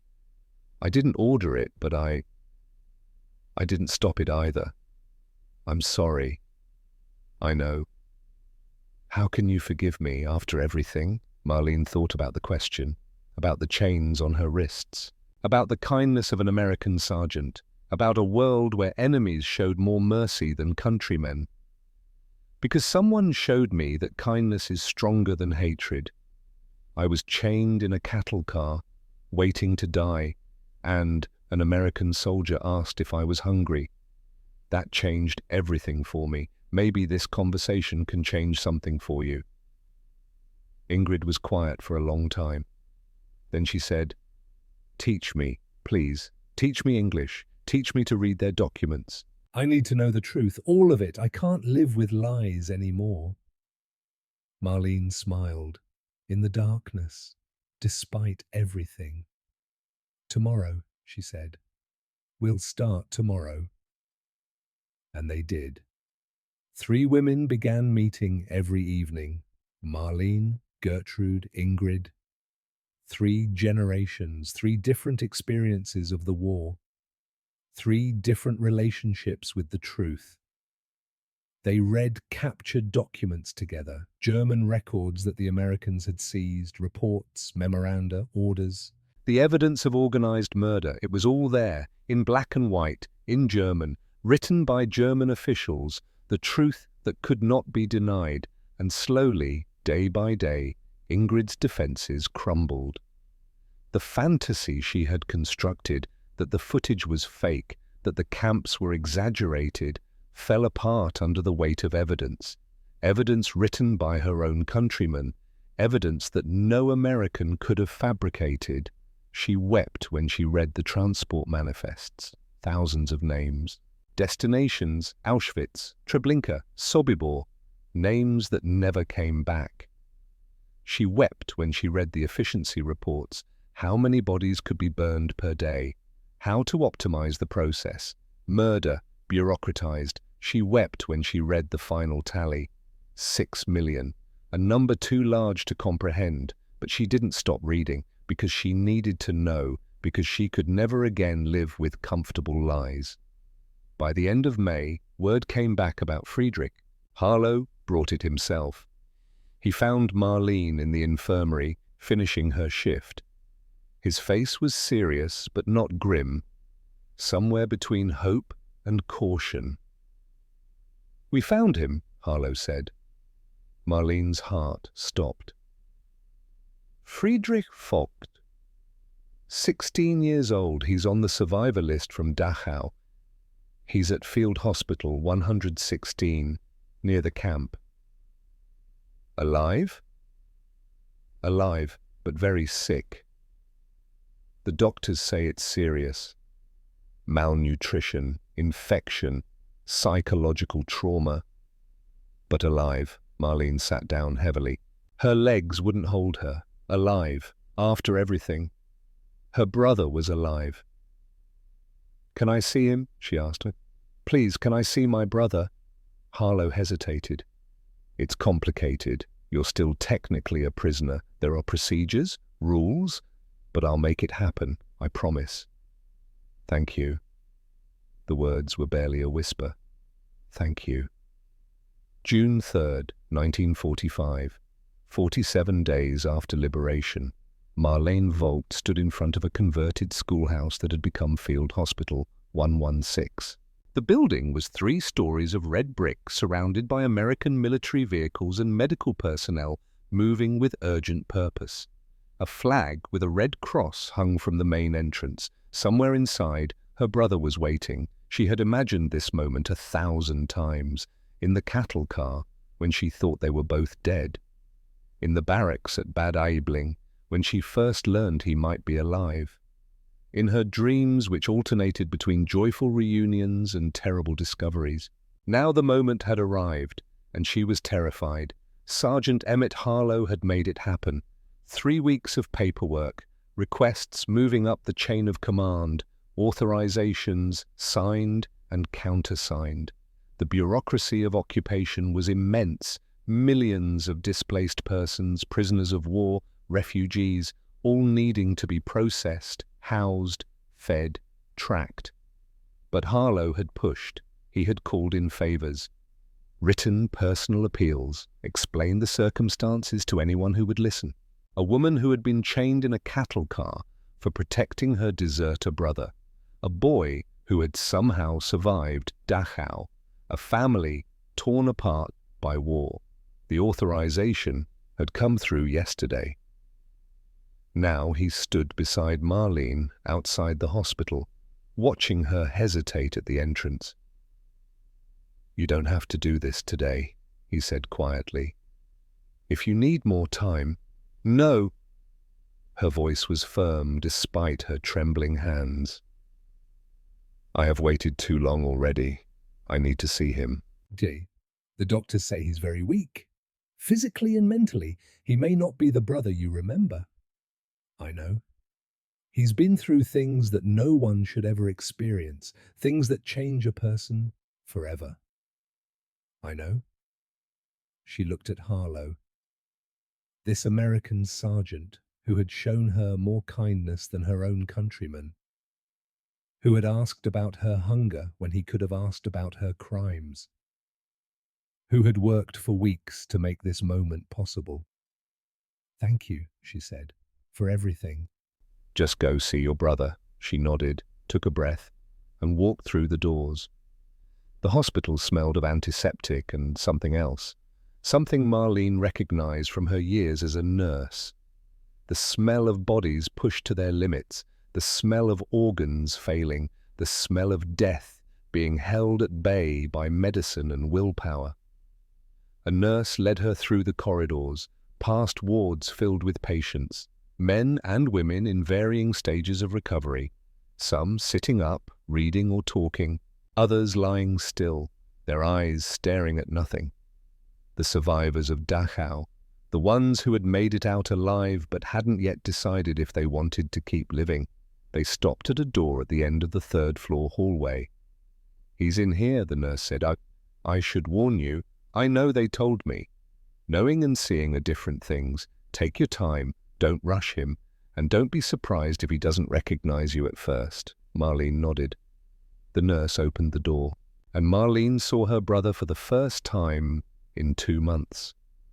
He was sitting by the window, a skeleton wrapped in hospital pajamas that hung from his frame like sails from a mast. His back was to her, his head bowed, his hands resting in his lap. He was looking out at the courtyard below where other patients were walking slowly in the June sunshine. But what struck her first was his hair. Friedrich had always had dark hair, nearly black, like their father. It had been his most distinctive feature, that dark hair paired with their mother's light eyes. Girls in the neighborhood used to tease him about it. Now his hair was white, completely white. At 16 years old, her brother had the hair of an old man. "Friedrich?" Her voice came out as a whisper. He didn't turn, didn't react, just sat there, motionless, staring out the window. She walked closer. Her footsteps echoed on the tile floor, each step bringing her nearer to the truth she had been seeking for weeks. Each step revealing more details that broke her heart. His hands, the bones visible through the skin, the nails bitten down to nothing.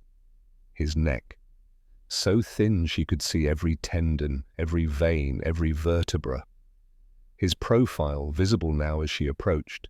Sunken cheeks, hollow eye sockets, lips cracked and pale. This was not the boy who had come to her in March. This was not the 16-year-old who had laughed at her jokes and stolen bread from the kitchen and dreamed of becoming a pilot someday. This was what remained after Dachau had taken everything else. "Friedrich," she said again, louder this time. "It's me, it's Marlene." Slowly, so slowly, he turned his head. His eyes found hers. And for a terrible moment, there was nothing there. No recognition, no emotion. Just two hollow points staring at her from a face she barely recognized. Then something flickered. Deep in those hollow eyes, something stirred. "Marlene?" His voice was hoarse, barely audible, as if he had forgotten how to use it. "Yes. Yes, it's me. I'm here." She knelt beside his chair, took his hands in hers. They were cold, so cold, like holding the hands of a corpse. "You're alive," she said, tears streaming down her face. "They told me you were dead. They told me they shot you, but you're alive." Friedrich looked at her, and then he said something that would haunt her forever. "You should not have come." The first hour was agony.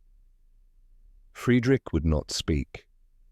He sat in his chair by the window, Marlene beside him, and the silence stretched between them like a chasm. She tried to fill it with words, telling him about Bad Aibling, about the Americans, about their mother's letter. He didn't respond, didn't react, just sat there, staring at nothing, his white hair catching the afternoon light. Finally, Marlene stopped talking, stopped trying to fill the silence, just sat with him, held his cold hand, and waited. After what felt like hours, Friedrich spoke. "They told me you were dead too." His voice was flat, emotionless, as if he were reciting facts about a stranger. "When they captured me, they said you had been executed. They said I would be executed too. But they didn't execute me. They sent me to the camp instead. Dachau." "Yes." The word hung in the air. "How long were you there?" Marlene asked softly. "I don't know. Time didn't work normally there. Days blurred together, weeks. I stopped counting." "What happened to you?" Friedrich was quiet for a long moment. Then he turned to look at her. Really look at her. And Marlena saw something in his eyes that she had never seen before, something that hadn't been there when he was the laughing boy who stole bread from the kitchen. "You don't want to know," he said. but she needed to know, not the details, not the specifics of the horrors he had witnessed and endured, but the shape of it, the weight of it, the thing that had turned her bright, hopeful brother into this hollow shell. Over the following hours, as the sun moved across the sky and shadows lengthened on the floor, Friedrich began to speak.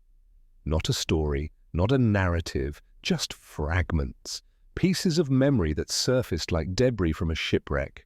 The train ride, packed so tightly they couldn't move, a woman dying, standing up and staying upright because there was no room for her to fall, the selection, standing naked in a line, men in uniforms deciding who would live and who would die, based on nothing more than a glance. The barracks, hundreds of men crammed into a space meant for 50, sleeping on wooden shelves stacked 3 high.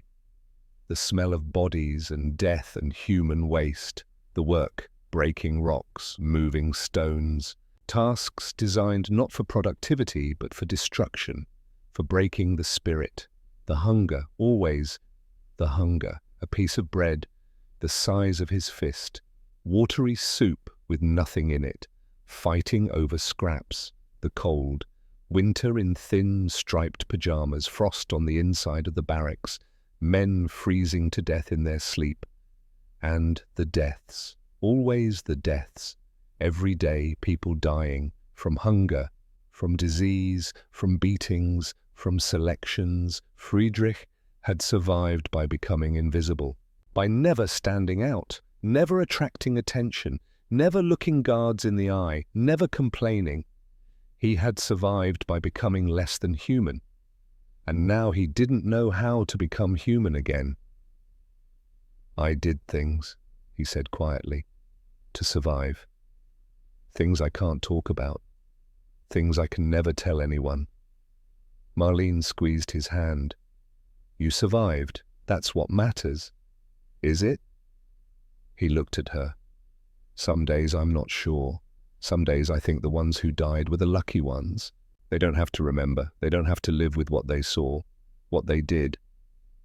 "Friedrich, you saved me in Stuttgart. You hid me. You risked everything for me. And because of that, you ended up in chains, in a cattle car, suffering because of me." His voice cracked. "No," Marlene said firmly. "I chose to help you. That was my choice. What happened to me afterward, that's not your fault. That's the fault of the people who chained me." But if I hadn't come to you, then you would be dead, shot running from the cellar. Is that what you wanted? Sometimes I think yes. The words hit her like a blow. Don't say that. It's true. Sometimes I think death would have been easier, better than carrying this weight, this memory. Marlene pulled her chair closer, took his face in her hands, made him look at her. "Listen to me," she said. "You are alive. Our mother is alive. I am alive. We are what remains of our family. "And I will not lose you now, not after everything. I don't know how to live anymore, I forgot. Then I'll teach you. We'll learn together, like when we were children and I taught you to read, remember? You were so frustrated. You wanted to give up, but I wouldn't let you." A ghost of something crossed his face, almost a smile. "You were bossy. I still am. And I'm telling you, ordering you, to survive, to heal, to come home when you're well enough. Mama is waiting, I'm waiting. We need you." Friedrich closed his eyes. Tears leaked from beneath his lids. The first tears she had seen from him. "I'm so tired," he whispered. "I know. Rest now. I'll be here when you wake up."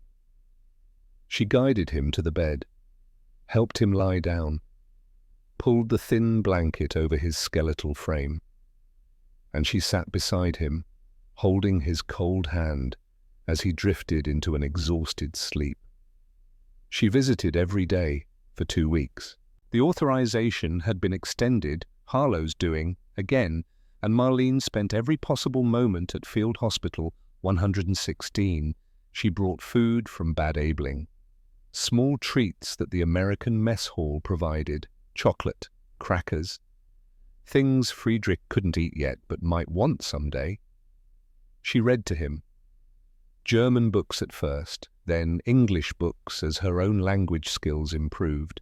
Simple stories, children's tales, nothing heavy, nothing dark, just words to fill the silence. She talked to him about the future, about what they would do when the war's chaos settled, when Germany began to rebuild, when life became normal again, whatever normal meant now.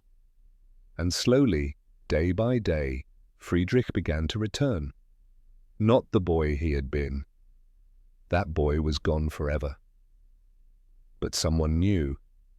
Someone who had seen the worst of humanity and survived. Someone who carried scars that would never fully heal. Someone who would never again take a meal for granted, or a warm bed, or the simple kindness of another person. A man. At 16 years old, Friedrich Vogt had been forced to become a man. June 15th, 1945. The day before Marlene was scheduled to return to Bad Aibling for the final time. She sat with Friedrich in the hospital garden. The June sun was warm on their faces. Flowers bloomed in beds that American soldiers had planted, an attempt to bring some beauty to a place of so much suffering. Friedrich's weight had increased. Slightly, the doctors said he was responding to treatment, that the infections were clearing, that his body was slowly remembering how to function, his mind was taking longer. But there were moments now, moments when the old Friedrich surfaced, when he made a small joke, when he noticed something beautiful, a bird, a flower, the way light fell through leaves, when he seemed almost present. This was one of those moments. I dreamed about the bakery last night, he said. Papa's bakery? Yes, I could smell the bread. That smell. Early in the morning, when the first loaves came out of the oven, I had forgotten it. But in the dream, I remembered. Marlene smiled. Mama's letter said the bakery is gone, bombed. I know, but the smell can't be bombed. The memory can't be destroyed. Someday, maybe, we rebuild. Make that smell again. Would you want that? To be a baker? Friedrich considered. I don't know what I want. I don't know who I am anymore. The boy who wanted to be a pilot, he died in that camp. But someone else came out, someone who needs to figure out what to do with this second life. You have time. No one expects you to decide now. The Americans, they've been kind, the doctors, the nurses. I didn't expect that. We were told they were monsters. I know, I was told the same thing. But they're just people, some kind, some less kind, like everywhere. Marlene nodded.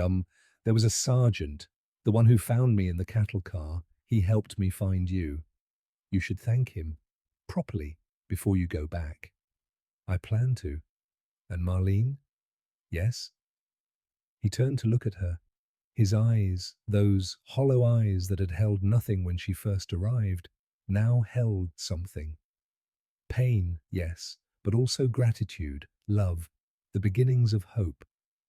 Thank you for finding me, for not giving up, for coming here every day, for being my sister. She squeezed his hand. Always.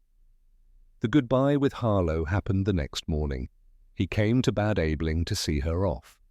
She was being transported to the American zone near Stuttgart, closer to her mother, who was still living in that basement with 8 other families. They stood outside the administration building. The morning was cool, mist rising from the fields, the sun just beginning to burn through the clouds. I wanted to thank you properly, Marlene said, for everything.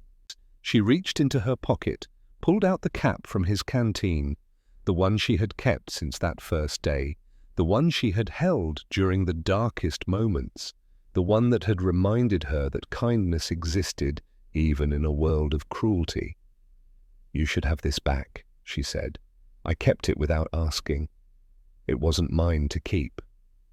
Harlow looked at the cap, then at her.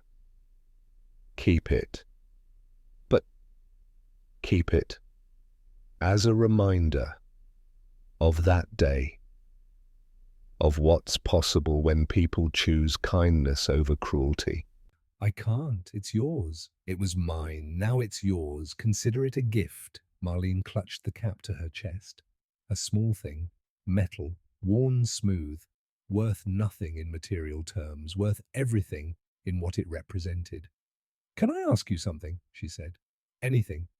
That day, in the cattle car, you could have asked anything. My name, my crimes, my rank. But you asked if I had eaten. Why? Harlow was quiet for a moment. Because you were suffering. Because you were a human being in pain. Whatever you had done, whatever your crimes, real or imagined, you deserved basic dignity. That's what my mother taught me. That's what I believe. Even if we're the enemy. Especially then, anyone can be kind to their friends. The real test is how you treat the people you're supposed to hate. Marlene felt tears building. I wish everyone thought like you.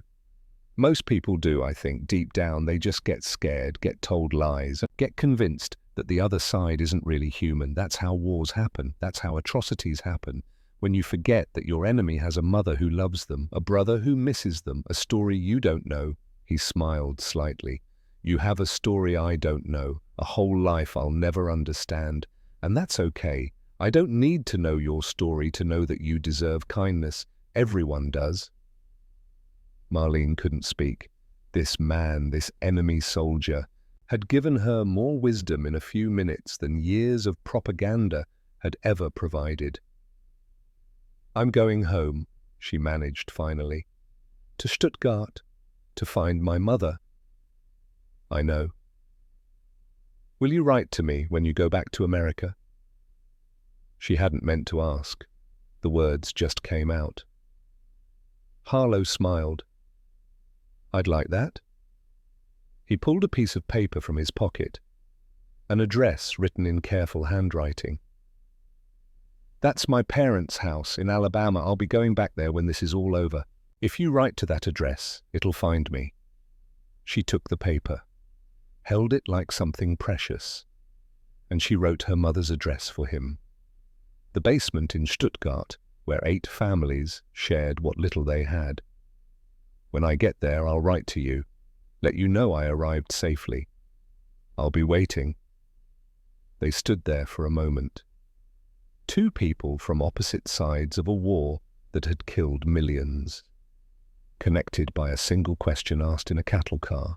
Then the truck that would take Marlene away pulled up. Goodbye, Sergeant Harlow. Goodbye, Marlene Vogt. She turned to climb into the truck, then stopped, turned back. What you did for me, what you're doing for all of us, it matters. Please don't ever forget that. Even when the war is a distant memory, even when people have moved on, what you chose to do in that cattle car, it changed my life. And I will tell that story for the rest of my days. Harlow nodded. That's all any of us can hope for, that the small things we do ripple outward, touch lives we'll never know about, make the world a little less cruel. Marlene climbed into the truck, sat down on the wooden bench, and watched Emmett Harlow grow smaller and smaller as the vehicle pulled away, until he was just a figure, then a dot, then gone, but not forgotten, never forgotten. The journey to Stuttgart took 3 days. Roads were destroyed, bridges bombed, entire sections of highway simply gone, swallowed by craters or blocked by rubble. The truck had to detour constantly, picking its way through the ruins of a nation. What Marlene saw broke her heart. Cities that had been jewels of German culture reduced to rubble. Frankfurt, Mannheim, Heidelberg, names that had once evoked beauty and history, now evoked only destruction. 68% of Stuttgart had been destroyed. She knew the statistic. Had heard it from American soldiers who tracked such things. But statistics were just numbers. They didn't prepare you for the reality.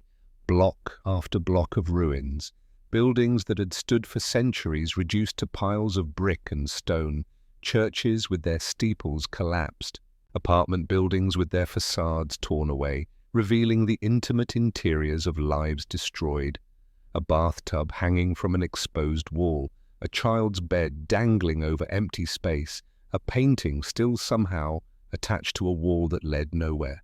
People lived in the ruins, families camping in cellars and basements, children playing in the rubble, old women picking through debris for anything that could be used or sold or eaten. This was Germany now, this was home. She found her mother in the basement of what had once been a school. The building above was gone, bombed flat sometime in 1944, but the basement remained, reinforced concrete that had survived when everything else fell. 8 families lived there now.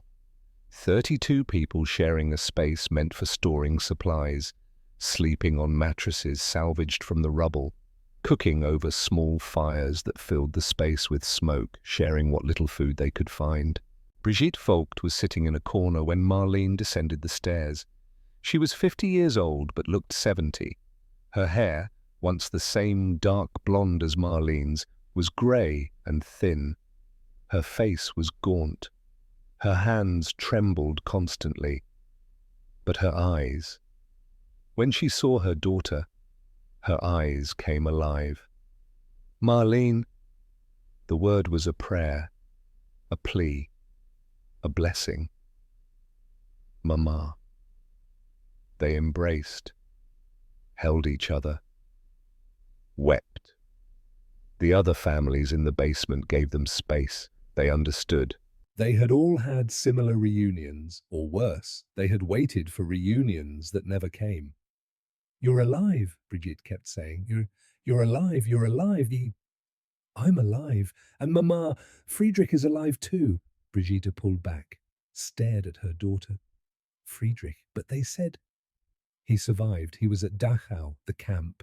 He's at an American hospital now. He's very sick, but he's alive. He's going to come home." Brigitte's legs gave out. Marlene caught her, Helped her to the thin mattress that served as her bed. "Both of you," Brigitte whispered. "Both my children alive. I prayed every night, every day. I prayed that God would spare them. And he did." She was laughing and crying at the same time. Joy and grief tangled together. Her husband was dead, her home was gone, her country was destroyed, but her children were alive, and sometimes that was enough. The next months were hard. Marlene worked at a makeshift hospital in Stuttgart, a converted warehouse where doctors and nurses treated the sick and wounded with whatever supplies they could scrounge. The conditions were terrible. Medicine was scarce, equipment was ancient. Patients died who shouldn't have died, who would have lived if only there had been proper facilities, proper supplies, proper care. But she kept working.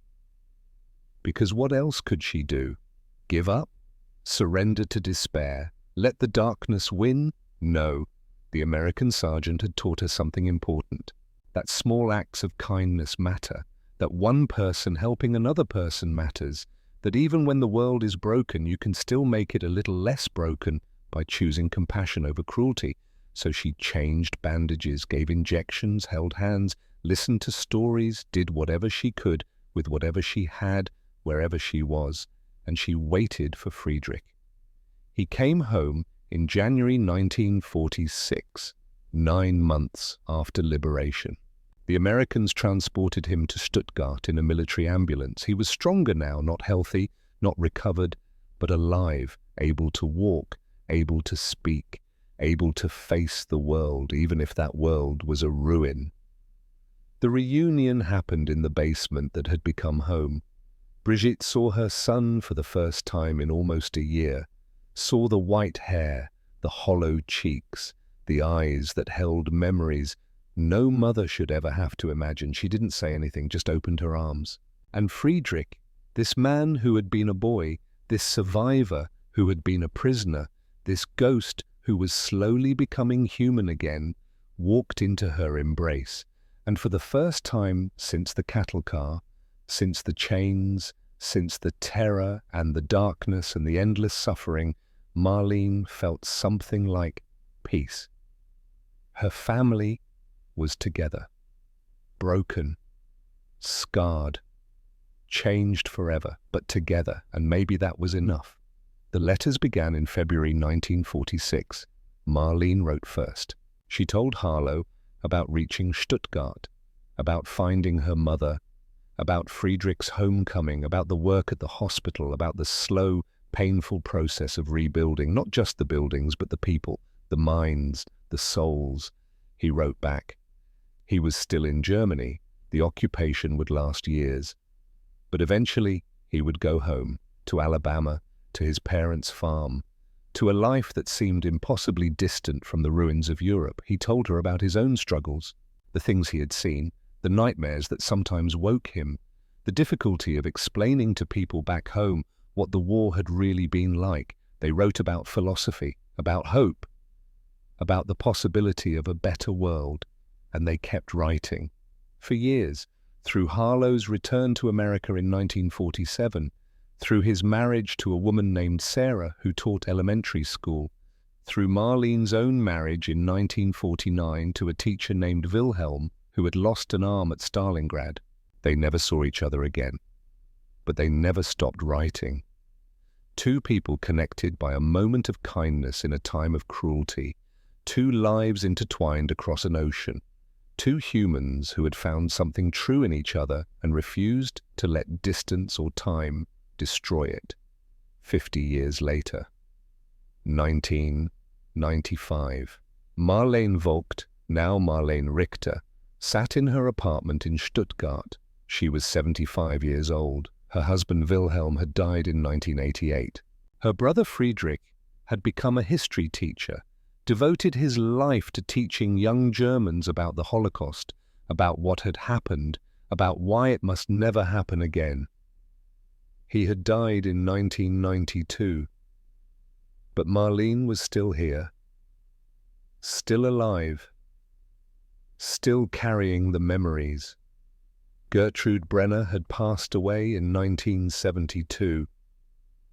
Of her 4 sons, 2 had never come home. Lost somewhere on the Eastern Front, bodies never found, names carved on memorials that listed thousands of other names. But the other 2 had survived, had returned, had given her grandchildren who called her Oma and climbed into her lap and asked for stories. She had died peacefully, in her sleep, surrounded by family. Her last letter to Marlene had arrived 3 weeks before the end. The handwriting was shaky. Arthritis had stolen the steadiness from her hands. But the words were clear. My dear Marlene, I am old and tired and ready to go, but before I do, I want to thank you, or I do. In that cattle car, I was ready to die, believing that the world was